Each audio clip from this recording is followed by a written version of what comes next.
Good day, everyone. This is Sir Roll 1986 signing in here for another YouTube video, doing a little bit of coverage on Final Fantasy XIV, especially more or less focused on right here 6.2 coming out late August. Which hell, we have quite a bit of stuff coming in this August. I mean, hell, we got the live letter for it coming in on the 12th. The second part, actually, I should say part two of the live letter. Then you also have the Moonfire Faire coming in 2 days before that with August 10th. So, and comparing, because this year's rewards are actually pretty darn nice. So compared to last year's too, where last year's, yeah, we got the mount, we got the polar bear mount, which was actually pretty cool. And then you had, which actually I kind of like this one a little bit better, the icicle versus the corn on the cobs for a housing item. But then you also had this mask thing, and usually I just go, okay, I have it, and it just sits in my inventory. But I mean, this year we get the outfit, we get a new outfit, which actually looks pretty decent.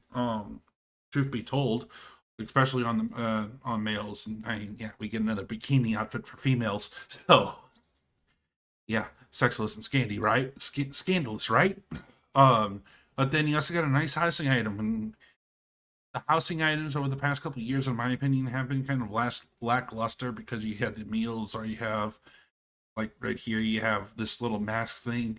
But we're getting another fire pit place type deal. This time we can do ritualistic summoning to something or whatever. But don't summon any more primals, please. Don't.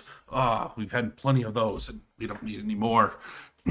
uh, but going back into the 6.2 stuff, I I'm curious, and let me know in the comments what everyone's looking forward to in 6.2. My top two things that I'm looking forward to is Island Sanctuary, which we'll get to that in a minute here, and then also the Hildy relics, because yeah, Hildebrand quest line is always fun and good to do. Um, and hilarious, even though there's a lot of facepalm moments. Just don't piss off his mom, or talk about beauty and age. So scrolling down first here, what we're first getting in here, and I know as everyone's probably seen it from other people's videos and whatnot. You get the new MSQ, which hell, we're looking face to face. Oh, so, well, you got Sid here going out to working. Looks like Sid's going out and working on the Great Walk, or looking at the Great Walk. And then you also have this one. I mean, this is Xenos's avatar from Reaper. And I guess we're traveling, and it looks like, from what I'm guessing, very crafting, let's say, we are actually going to be traveling to the 13th, and probably this patch, most likely, especially for the factor that, hell, this image right here basically gives it all away. Um, so, yeah, 5 millennia ago, the Great Worm, Azeroth, vanished into the void. For long years, Vitra has been reunited with despaired over being reunited with his dear sister. Encouragement of his people, however, he has found the resolve to search for her and set forth the warrior of light for a world engulfed in darkness. So, yeah, and actually, I'm looking forward to the storyline, truth be told, because on what they do with it and leading up into 7.0, because the path that was let out from 1.0 is finally concluded all in this expansion, all the way up to the factor of 6.0. And I'm looking forward to what they do with going on in the story coming out to it. So that's a little bit further coming down. Island Sanctuary. Oh, I'm sorry. I'm not in this right mood set here. Hold on. Because remember if you remember the shitpost in the live letter, the first part, it was the size of a Rogan, and so we're going to go to a size of a Rogan and sit right here in the middle of the island. Um, so with being the size of a Rogan, we're getting in the first part of this Island Sanctuary stuff, which a lot of people are saying that it's 6.25, which I kind of agree with them, but also I'm kind of speculating to see if it actually comes out right here in the first part, because that would be really nice, especially with how the housing situation is. And yeah, it's not supposed to replace the housing situation, but this will give people their own little private thing. And there was a question back on Twitter from Final Fantasy XIV. I think it was their official site. Uh, if you had one choice of a minion, which one would you bring? Truthfully, in my opinion, my answer to that, for the size of this, I would probably bring. I have a lot of minions. I'd bring my campfire. That way I stay nice and toasty. Yeah, I'd bring my campfire out. Just my campfire. Nothing else. Because I mean, going back over here and then going back to the normal, because it looks like we don't even get a fire. So we got to have fire to make food and make everything else. So let's do it. I also do love the factor with the that everything involving in Island Sanctuary is completely separate from the normal stuff. I mean, yeah, you'll have housing items and whatnot. You'll have Island Sanctuary stuff, and that's going to be all in a separate market. I mean, hell, it looks back here. If you look, I'm gonna blow up the picture a little bit here. So here, so as you can see, right over here, we got a nice little hut right there. I also got some rocks right above my head over here. So plenty of stuff to look forward to and possibly do within the Island Sanctuary. Oh, I'm really looking forward to this, especially it gives me a lot more time to play around with design and whatnot. So let's go flipping back down, scrolling here. The new dungeon. Oh, okay. I haven't really seen much of this stuff yet, so it's just like, can we get this as a house, please? Please, can we get this as a house design? Because holy, that's just amazing with how that looks and everything else. Or even be this as if we go into the 13th and fully explore it. Can we have this as like kind of a major housing hub too? Well, a major hub if we go into 13th fully. Yeah, but yeah, that's creepy. But it's like any new dungeon and everything else, I'm gonna enjoy every single bit of the story and whatnot.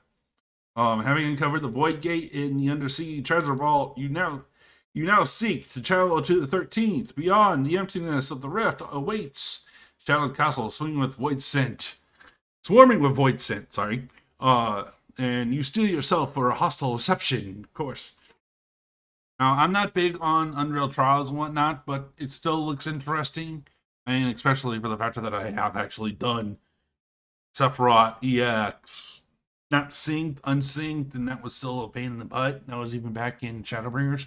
And also I did some of it back in Stormblood too.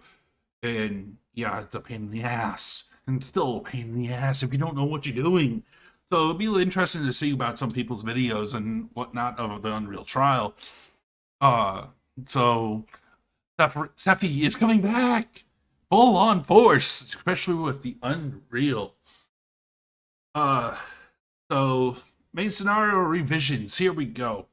More main scenario stuff, especially with the Moogles. Leave the Moogles alone. Leave the Moogles alone. How is the fight going to be? No. So, with it's going to be expanded out, as it says here, the duty support system has been expanded to include 5 additional dungeons from A Realm Reborn and Heaven's Ward, some which features key characters from the story. Certain trials have been revamped for a smoother experience. The newly added support system follows Snowcloak, Keeper of the Lake, Soma, All the Airy, the Vault. Further updates will be progressed in further patches.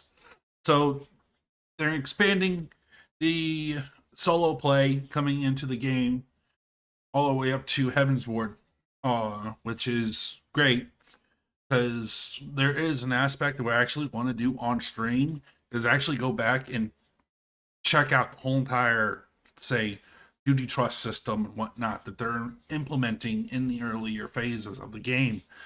And also kind of refresh myself back up on the AAR stuff. But yeah, and then we got the additional media here, which a lot of the stuff here, the rest of the stuff, new main scenario quest, new high end raid, the new raids too. Oh, I forgot about that. The new raids coming up. See what the gear's like. See how that story's going on, because we get pushed a vampire's face in. But yeah,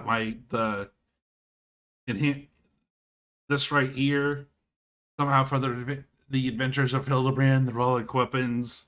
See if they actually are going to be joke weapons or going to be serious weapons. But I kind of think they're going to be serious, but the quest line's still going to be funny. New mounts, new recipes, new fashion accessories, and a whole lot more to come out. And also you got the variant and the Criterion dungeons too. That'll be interesting to try those out. Especially that's supposed to be where it's a mid gap. I've been hearing mixed stuff about it, and a lot of people comparing it to Warcraft's Mystic Plus dungeons and whatnot. But I'm kind of Warcraft's over there. This is Final Fantasy right here. So we're here doing this, and I would like to see what they do with it, and because I've never done the Mystic Plus dungeons, because I closed the book, opened, threw it out the door, and whatnot. Back in Mr. Pandaria, midway through it, or however you want to call it. But yeah, and I still say at the end that she's going to be the final boss. Because now think back in AAR, in the post AAR quest leading up to Heaven's Board, before they did the changes, the dear warrior of light, our dear warrior of light, in my opinion, was Alpha Nuns. I'll bleep that. So, little errand boy, there we go. We were the little errand boy running around, gathering this, gathering that, gathering this, gathering that. We gather this, we gather that. Oh, we have over here. Oh, my crystal braves are falling apart. Help me fix it. There's no way to fix it, sorry. So, now at the end of the Moonfire story, we're now Tataru's errand boy. Why? We're the warrior of light, or now to be ex-warrior of light, just back to adventurer. But now we're back to also being an errand boy, and this time for the worst, evilest boss in game, Tataru. So, but we got the Manderville weapons coming out again. That's my top two things. The official release too of the adventure plates. I've been having some fun with them. Yeah, and hearing about when they all first came out and whatnot, lewd ones, non-lewd ones, people reporting, giving out witch hunts for the factor of lewd ones, and this is a game rated M for mature, so you be mature or you don't. But enough my rambling and everything else. I do want to thank everyone for tuning in, hearing my little coverage about this, to be tossed in the YouTube algorithms and whatnot. So if you like what you see and you want to see future videos coming up from me, and also even hell, if you want to see me stream game right here, my House of Insanity is over there live on Twitch, twitch.tv/Rule1986. So I wish everyone have a great day. Adios. I'll see you next time.